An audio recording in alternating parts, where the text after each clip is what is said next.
Hello, hello, hello, fun food fans.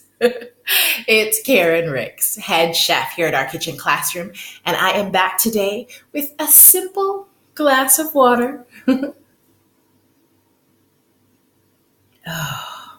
little something to share from last night's garlicky goodness project, and a few questions for you.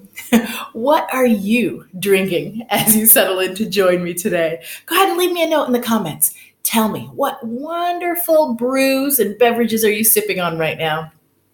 The temperature is getting a lot cooler here in Tirana, Albania. It was a little bit cloudier today, and I don't know, that seems to kind of bring on a heaviness.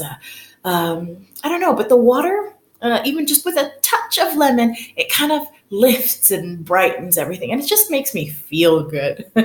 Are you sipping on water on a daily basis? Let me know in the comments.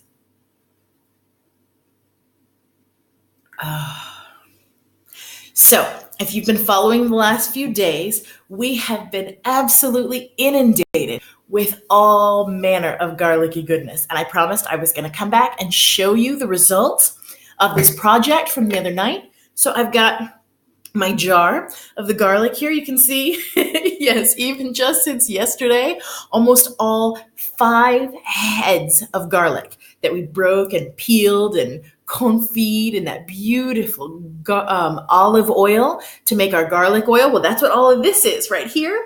But all those cloves, they're almost all gone.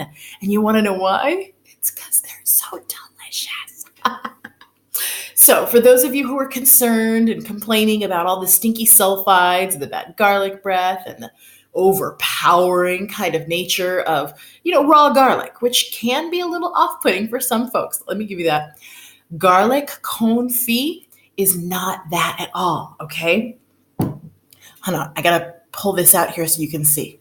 This is just, a little bit of oil dripping from there. This is a single gorgeous golden clove of garlic. Do you see that? It's just a little tiny bit of the garlic oil dripping off of there. But this clove of garlic is so soft. Can you see it? Look at this. Oh, it's more like the texture of softened butter. And let me tell you, after you confit a bunch of garlic cloves like this, you can literally just smash it onto a piece of bread or toast, just like you would softened butter. A little sprinkle of salt, which I've got here on this clove. Oh, it's so mellow and yet distinctly garlicky flavored. It's soft and creamy in texture. Oh, and it is absolutely delicious. You can see now why all those garlic cloves are almost gone now. A few pieces of garlic toast like that with it slathered on there, and it is just amazing. We have taken a whole bunch of those and we just smashed them all over garlic bread with breakfast this morning. And then I had a few more on some crackers for a snack later in the afternoon. And I don't know, we might need to make a whole nother round again tomorrow because the garlic just keeps on coming. And the amazing thing is, after cooking it slow and on that low heat like we did, like I said, it's not full of all those stinky sulfides anymore. All of those compounds have broken down and it's been diffused within the oil too. So you don't have that strong, heavy, garlicky flavor in the mouth, garlic breath. You don't have like garlic oozing out of every pore, which really is a chemical reaction that takes place in the body. It's kind of cool, especially if everybody in the household is consuming massive quantities of garlic like we all are now. So many of you have been responding to this garlicky thing, whether you love it or you can't stand it, or whether you're willing to try it. When you do, you have got to let me know. Tag me in your posts, tag our kitchen classroom, and let me know, how does it turn out? How is every other member of your family responding to all this golden, delicious garlic? We're having a blast with it, besides making the garlic purees and smashing it and slathering on toast. And In fact, so many of you have been sharing some really cool garlicky ideas. We've got garlic squash, maybe some more garlic pastas, even a potential garlic ice cream on the horizon. Has any of you out there, have you had garlic ice cream? Janet was sharing with me about this garlic festival in California that takes place every summer. And they have, all sorts of garlicky, like everything on this festival menu and garlic ice cream, which I gotta admit, I'm a little curious about now. If you tried garlic ice cream, I really want to hear about it. Leave me a note in the comments and let me know, where did you have it? How did it taste? Would you do it again?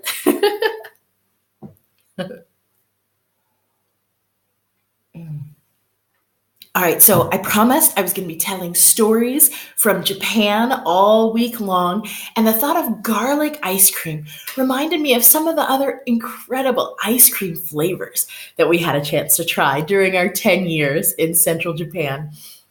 Now, wasabi is a very distinctly Japanese flavor. And for those of you who aren't familiar, wasabi is a tiny little horseradish like plant. It grows in Japan. In fact, there's this huge wasabi farm just a little bit north of the town where we were living. And like I said, it's short, it's kind of spiky with these big, beautiful leaves. And it looks white when you see it, like on sushi and things like that. You usually have like a little smidge of green paste.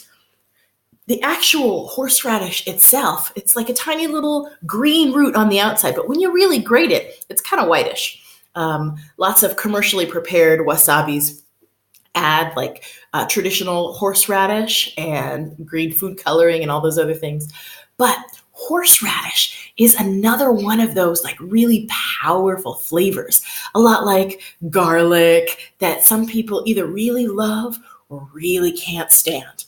Well, we took many, many trips to this wasabi farm when we were living in Nagano Prefecture, and we had a chance to experience it in multiple seasons. We can wander in and around the fields where this wasabi grows. There's this really cool cave that we had a chance to explore, and of course, they've got a bunch of restaurants and shops and cafes where you can buy everything wasabi, including like little towels and knickknacks and things with Hello Kitty, because of course she's everywhere in the country, and wasabi everything. We had big bowls of soba ramen with wasabi in them and little fried potato balls, the croquettes with wasabi in them, and wasabi ice cream. Have you ever had wasabi or a horseradish or even any kind of a hot root flavored ice cream before? I gotta tell you, between Janet telling me about this garlic festival and getting me thinking about garlic ice cream, and then reminding me about the wasabi and the farm tours and the wasabi ice cream, I am really thinking I might be in the mood to play with some crazy ice cream flavors pretty soon. Wasabi ice cream was cool and sweet and refreshing, just like you expect from ice cream. But on the back end, kind of in the back of your throat, it left this tingly little wasabi heat. If you've ever had like kind of too big a squeeze of wasabi on your sashimi or your sushi when you're out to eat before, maybe you felt that kind of a horseradishy hit. I don't know about you, but I love hot and spicy foods. Are you a fan? Let me know in the comments. Do you like it hot and spicy, or are you more mild? Well, I have put a little bit and a little bit more and a little bit more wasabi on all manner of cuisines. And every once in a while, you get that extra burst that kind of explodes in the back of your mouth and down near your throat, and it just opens up your sinuses. Have you ever had that feeling? Well, it wasn't anything strong like that. And if you don't like heat, you can still try and enjoy the wasabi ice cream. The milk, and obviously the cold texture too, it really mellows out the flavor. So you get the warmth and you get the flavor, but it's not overpowering. It's not super strong. In fact, it reminds me of the difference between raw garlic and the garlic confit that I've just been sharing with you. It's amazing. It's like almost like it's something completely different. And it's wonderfully refreshing, a beautiful surprise, and just a wonderful sweet treat. So, garlic ice cream, wasabi ice cream, any other crazy ice cream flavors you've tried? Leave me a note in the comments and let me know. I think this weekend might be about playing with some funky flavors in our sweet treats. As I said, I'm sipping on water because it feels good right now. Oh, and we're making loads of garlicky broths and purees and confits, obviously, because that feels really good too. And for those of you who aren't familiar with me and my family, we don't tend to do a lot of over the counter medications or things like that if and when we get sick. We're a generally healthy bunch. But, especially at this time of year, as we're changing from summer to fall and the temperatures start to get colder, lots of people start to, getting a little cough and feeling a little achy and the sniffles and all that stuff. Well, we tend to turn to things in our kitchen here for all manner of home remedies to help our bodies feel good. People are asking me what all we're doing. What are we planning with all this amazing garlic? As I said, it's seasonal, and so there's loads of it. And it's relatively inexpensive. It tastes good. We love it. So it's fun to play with, but especially at this time of year. The natural immunity boosters, the anti-inflammatory properties of things like garlic and ginger, which also makes a big appearance in our kitchen around this time of year too. Those things also just make us feel good. And it feels more like a little bit of preventative medicine coming out of our kitchen rather than turning to over-the-counter medications and things after we get sick and we're all feeling miserable. What do you like to do? What sorts of natural brews or remedies or techniques do you have for taking care of yourself and just feeling good as you transition from one season to the next, or if you start to feel a little under the weather?